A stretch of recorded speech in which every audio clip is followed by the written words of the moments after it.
to stay with Laban, and so he loved Rachel, and he was going to work for 7 years for her, but then he got tricked and was given Leah, and worked for another 7 years and got Rachel. So his spouses, Leah and Rachel, they were first cousins. Laban, their father, and Rebekah, Jacob's mother, they were siblings.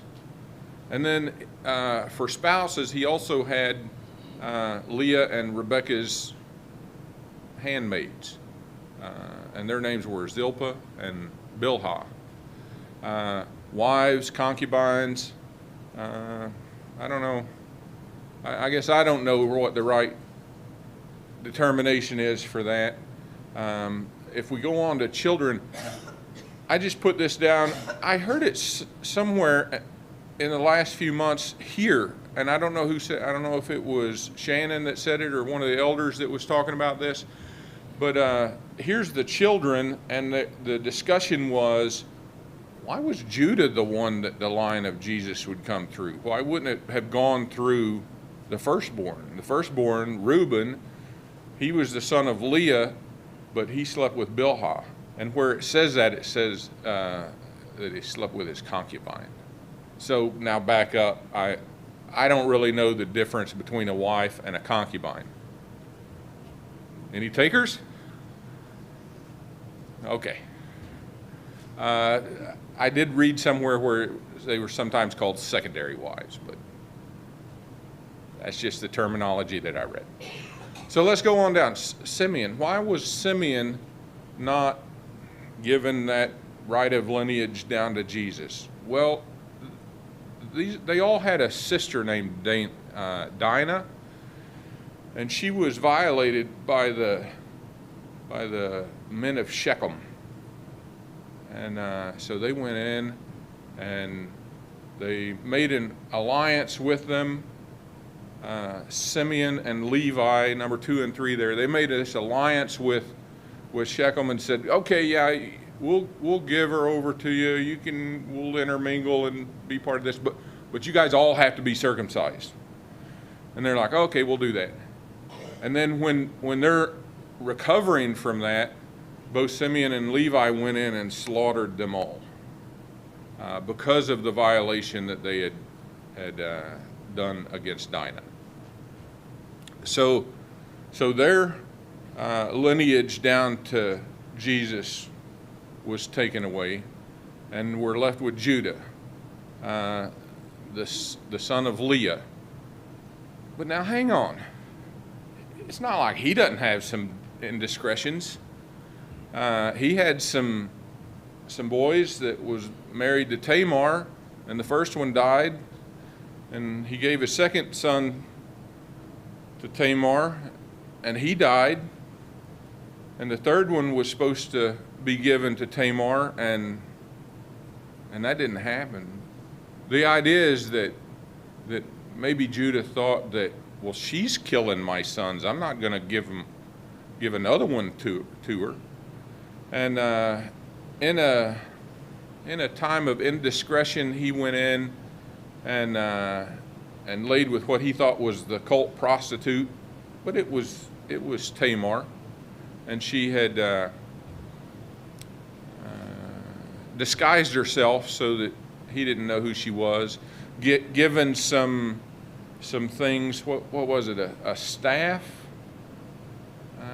There were a few other things too. I can't remember what they were. And said, well, I'll send payment and then get these things back. And they couldn't find her. It's because she didn't want to be found, right? And she ended up having twins from that birth. And so a lot of times I'll point out to people, because the reason I'm saying this is because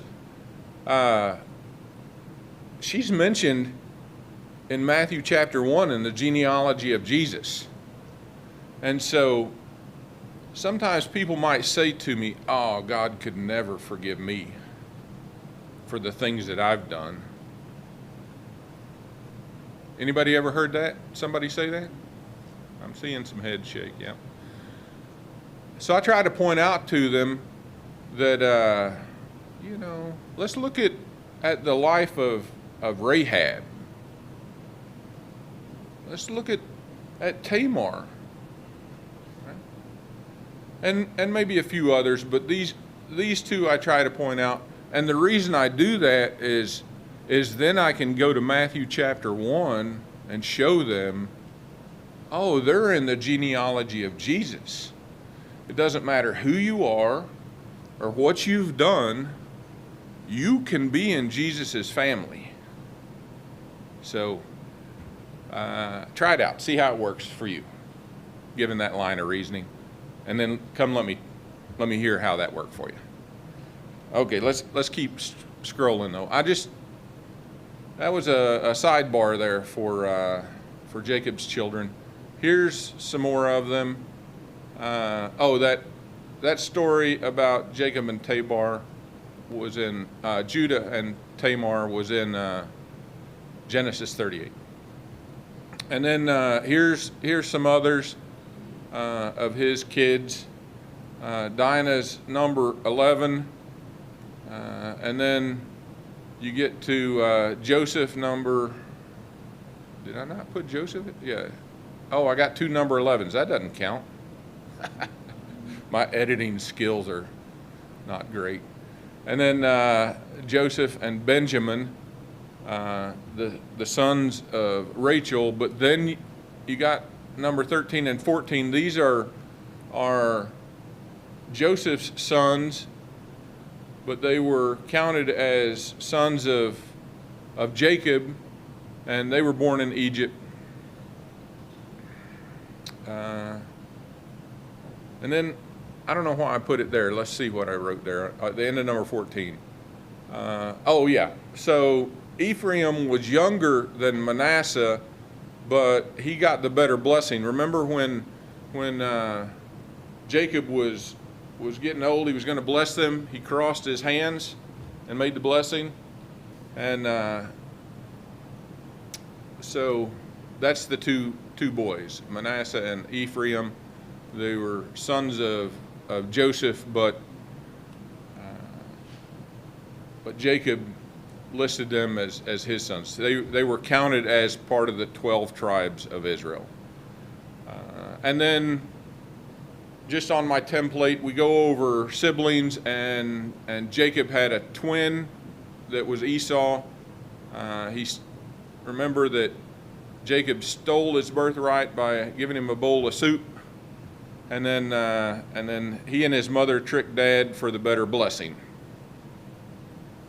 Where was Jacob born? In the Negev, Genesis 25:26, in the land of Canaan. And then his hometown also there, but he fled to live with Laban. And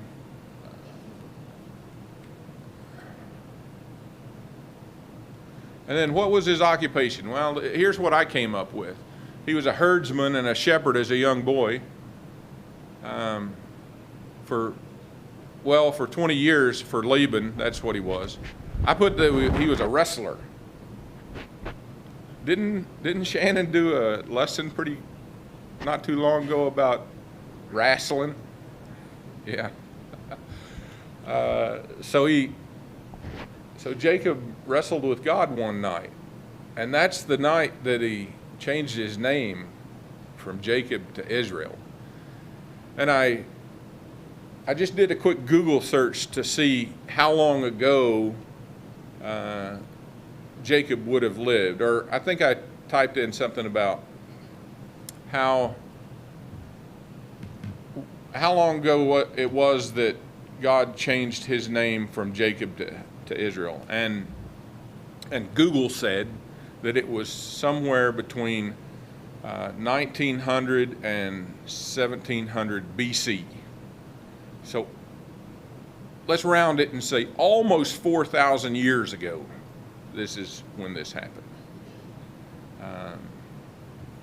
And we still have a place called Israel. I said he's a well digger. I mentioned some of the others that were well diggers. Remember the story of the of Jesus meeting the Samaritan woman, and they were at a well that was given by, what she said, by our father Jacob. So Jacob dug some wells. Where and how did he die? Well, he was 147 years old. He was in Egypt. I think he died of old age. And then also, I saw where it said that, I don't know if it was in Genesis 49, but he lived in Egypt for another 17 years. So I didn't remember that. I thought that was interesting.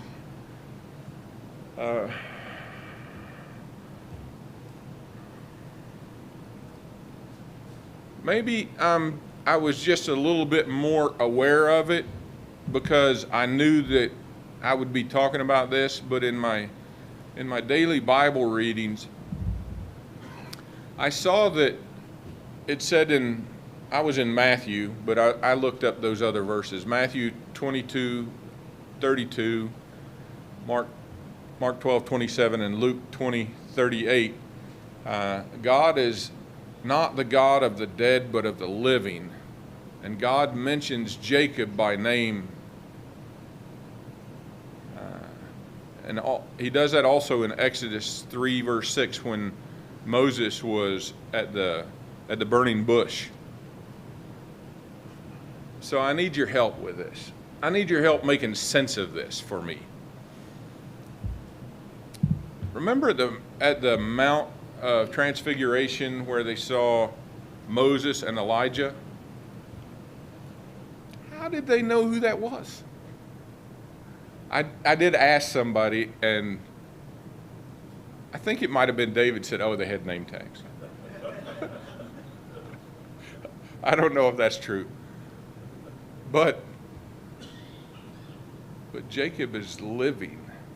He died. He died a physical death. But God said that he's living. God is the God of the living and mentions him by name. I'd love to hear your take on that.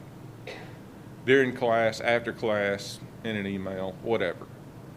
Because, again, I think maybe I just keyed in on that because I was preparing for this class. But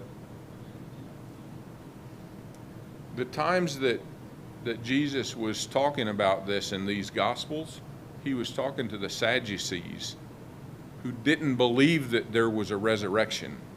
This was the time when they were saying, oh, well, there's this guy and he had he had a wife, but then she died and married the next one, she died. Whose husband will he be in the resurrection? This is the Sadducees asking this, who don't believe in the resurrection.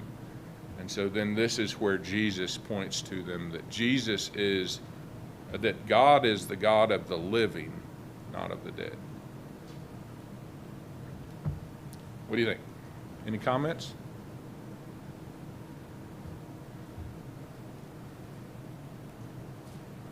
Okay, what did Jacob do to please God? So I read that in Hebrews 11:21. Let me read that again. Jacob, when dying, blessed the sons of Joseph, bowing in worship over the head of his staff. I mean, we read about some of the other people that did what I think is monumental things, and this is that he blessed his grandsons and he worshiped over the head of his staff at the end of his life.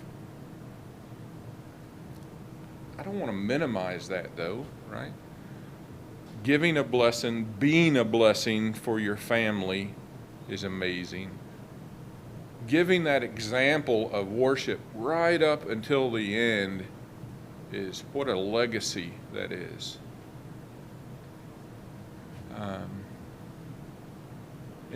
Any thoughts or comments on that? Yes, sir. There was a lot of forward thinking in his blessing. For example, he said that the throne of the staff did not fall suggested that he could see Judah's offspring, perhaps even Christ himself, as coming to the throne and remaining on the throne at a time when Joseph was second in command in Egypt, and they didn't have a throne. Yeah. David points out that he was able to see kind of into the future and make those blessings. And I agree with you, because he's talking about the blessing that he gave to Judah. But in Hebrews chapter 11, it does not talk about all the other sons. It's only talking about the sons of Joseph. Okay, I'll be looking for commentary from you later. We'll move on. What did Jacob do to upset God? Well, I mean, truly, there's nothing listed that he did to upset God, but he did steal that birthright from Esau. And I said it's not listed as upsetting to God. How many times do we see in Scripture how the younger sibling is the one that rises to greater success? Several times. Yeah. All right. I think I mentioned this already. When and why did God change his name to Israel? And that's found in Genesis 32:27 through 28. And it was because he wrestled with God all night.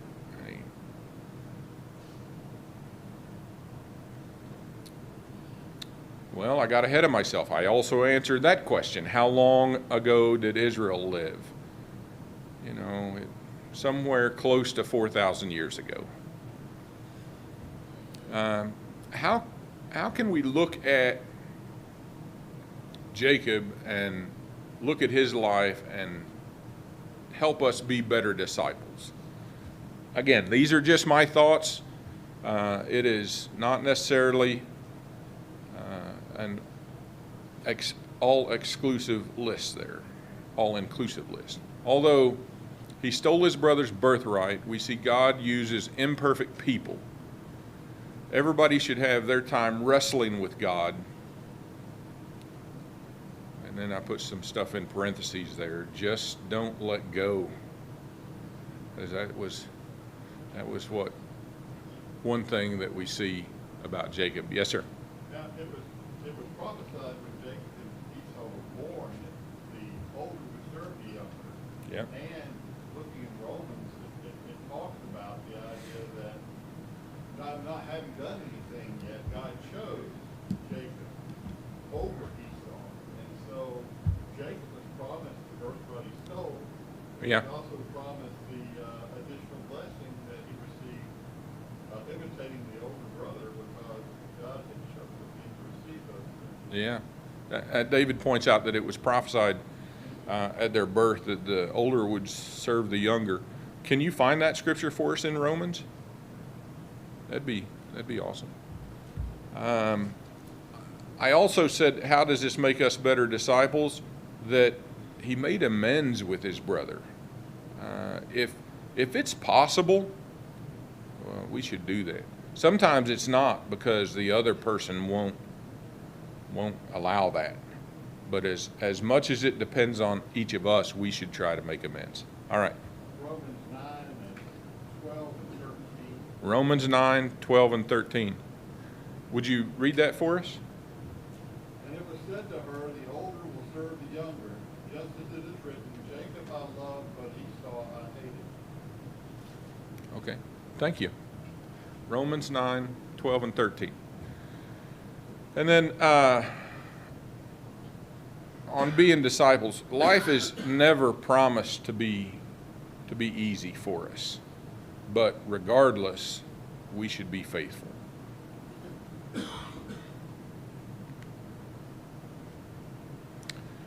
And then how will this make us better disciple makers? And here's what I came up with. God transforms imperfect people. Anybody seen that in their own lives or the lives of somebody close to them. Real change requires an honest struggle and bringing doubts and fears to God. And he modeled faithfulness and trust until the end of his days, and we should do the same thing. All right, that's all I have for Jacob. Any others? Seconds? All right. Okay, we'll move on to Joseph. His parents, Jacob, we just learned about him, and Rachel. Jacob, also called Israel.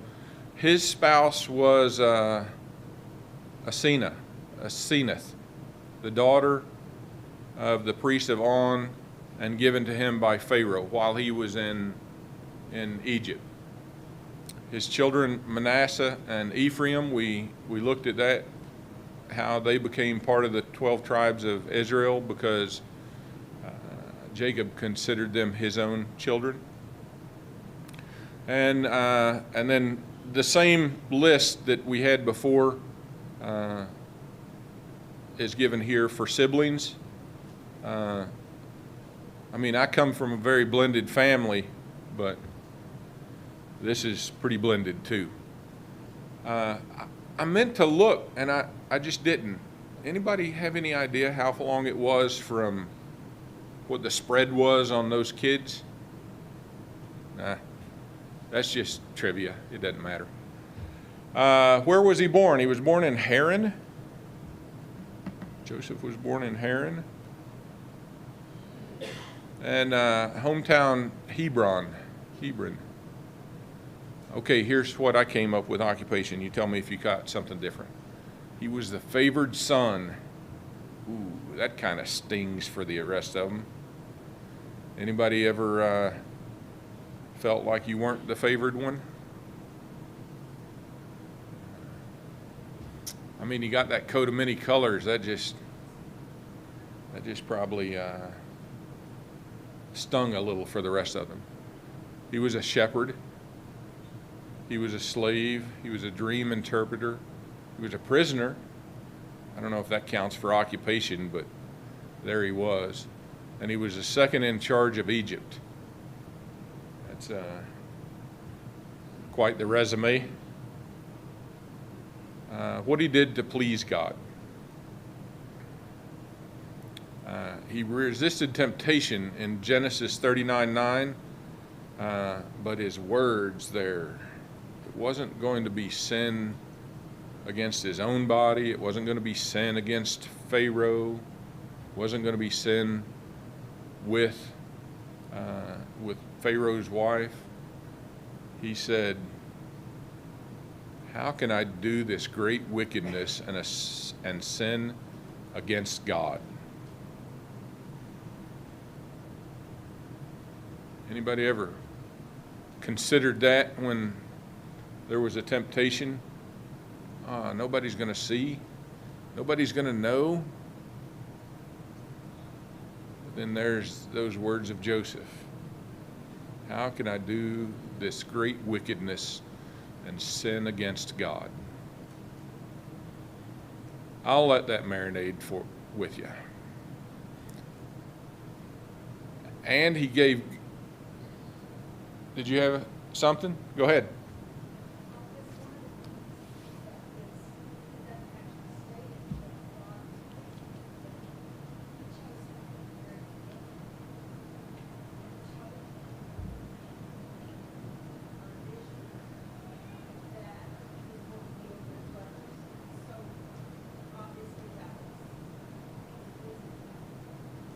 Now, I appreciate that.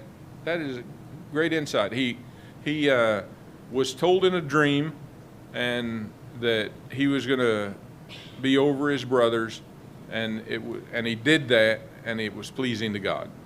Thank you for that.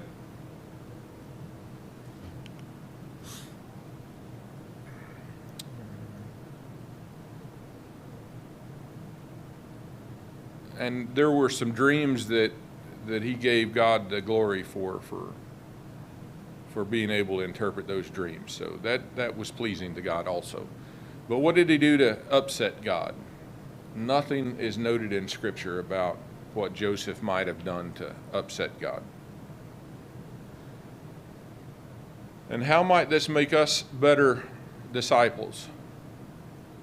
Well, life is unfair. Maybe no one exhibits this better than Joseph, yet he was faithful, and he reminds us that what others meant for evil, God meant for good. How many times have each of us missed that lesson? I mean, every once in a while I get stuck in my pity party. And nobody else? Okay, that's just me.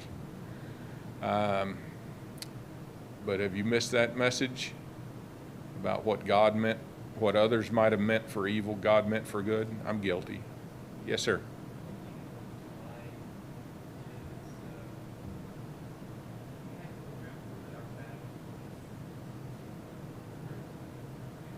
Yeah.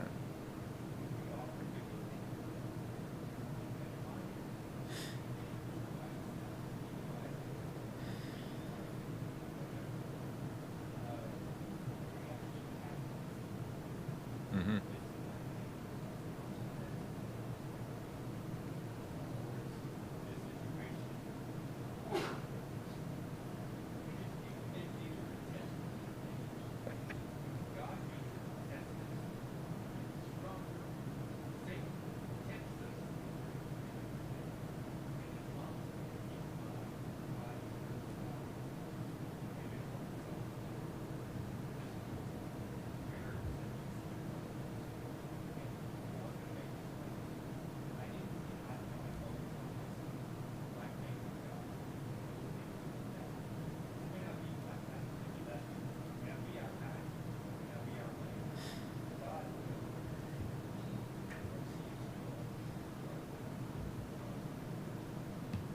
All right, thank you.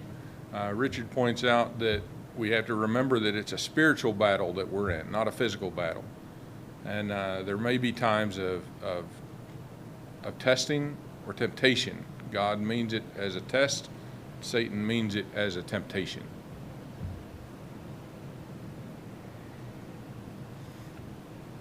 Okay, how will the life of Joseph make us better disciple makers? It helps us give God the glory in all things and all circumstances.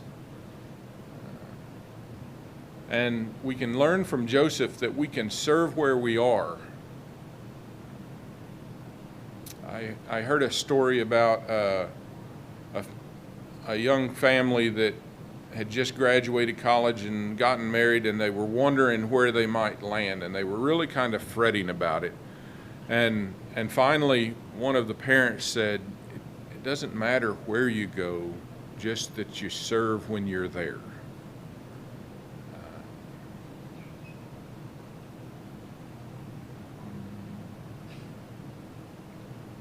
And by looking at the life of Joseph, we could be better disciple makers if we meet the physical and spiritual needs of those that we know, those we meet, and strangers, like Joseph did.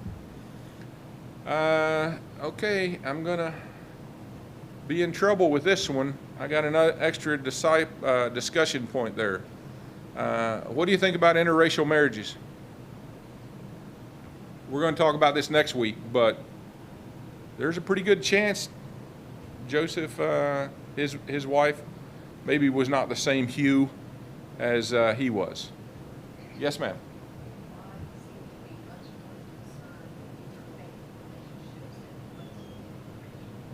Interfaith, yeah, yep, I got you.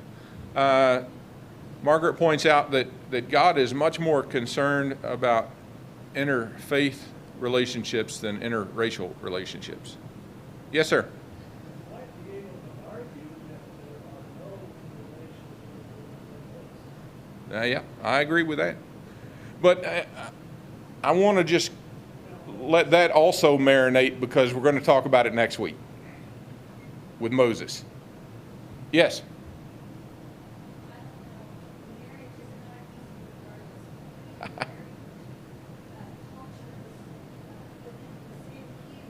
Yeah, that's my word. Sure.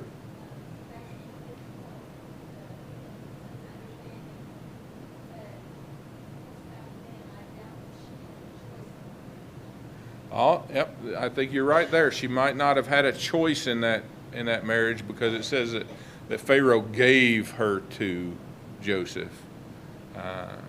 Okay. I got just a couple minutes, so I'm going to try to hit a few high points here with Isaac. He is mentioned several times throughout Scripture. His parents, Abraham and Sarah, a spouse, Rebekah. It was an arranged marriage. We were kind of just talking about that in Genesis 24. He had twins, Jacob and Esau. Siblings, a whole bunch of them. Ishmael was his, but his father had a bunch of wives and some concubines also, and so had some half brothers. And I think we're done then, because I don't have a copy of that. Time's up. I love you. Go Fellowship.